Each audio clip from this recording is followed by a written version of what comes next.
മരത്തങ്കോട് മേരിമാതാ പള്ളിയിലെ വിശുദ്ധന്റെ ഊട്ടുതിരുനാൾ ഭക്തിസാന്ദ്രമായി സമാപിച്ചു.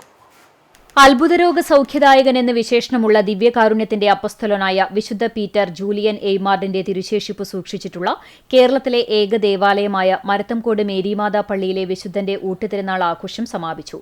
ജൂലൈ 31 മുതൽ ലതീഞ്ഞും നൊവേനയോടുകൂടിയുള്ള നവനാൾ തിരുകർമ്മങ്ങൾ പ്രാർത്ഥനാ നിർഭരമായി. ആഘോഷപൂർവമായ തിരുനാൾ വിശുദ്ധ കുർബാനയ്ക്ക് ഫാദർ ടോണി കാക്കശ്ശേരി മുഖ്യ കാർമ്മികത്വം വഹിച്ചു. ഫാദർ സാന്റിയോ എലവത്തിങ്കൽ സഹകാർമ്മികനായി. ഇടവക വികാരി ഫാദർ ജോഫി ചിറ്റ്ലപ്പിള്ളി തിരുനാൾ തിരുകർമ്മങ്ങൾക്ക് നേതൃത്വം നൽകി. കൈക്കാരന്മാരായ doctor Johnson Aloor, Thomas Chakramakkil, ഊട്ടുതിരുനാൾ കമ്മിറ്റി ഭാരവാഹികളായ Ranji Mandumpal, James Vadakkan, Roy Akkara, Sijo Jose, Sally Vincent, MP Sijo, Mejo Roy, Jose CV, Johnny Chuvalloor, Johnson TF, Biju Thekkanath, Lijo MO തുടങ്ങിയവർ നേതൃത്വം നൽകി. പ്രസിദ്ധേന്ത്യ വാഴ്ച, ദിവ്യകാരുണ്യ പ്രദക്ഷിണം, രോഗശാന്തി ശുശ്രൂഷ, സമൂഹ ഊട്ടുനേർച്ച എന്നിവയിൽ നൂറുകണക്കിന് വിശ്വാസികൾ പങ്കെടുത്തു. മരത്തംകോട് മേരിമാതാ പള്ളിക്ക് വേണ്ടി പ്രശസ്ത ഗാനരചയിതാവ് ജോൺ കല്ലംതാനി രചിച്ച വിശുദ്ധന്റെ ജീവചരിത്രം ഉൾക്കൊള്ളുന്ന ആദ്യ YouTube ഗാനം ഇതിനകം ഹിറ്റായിട്ടുണ്ട്.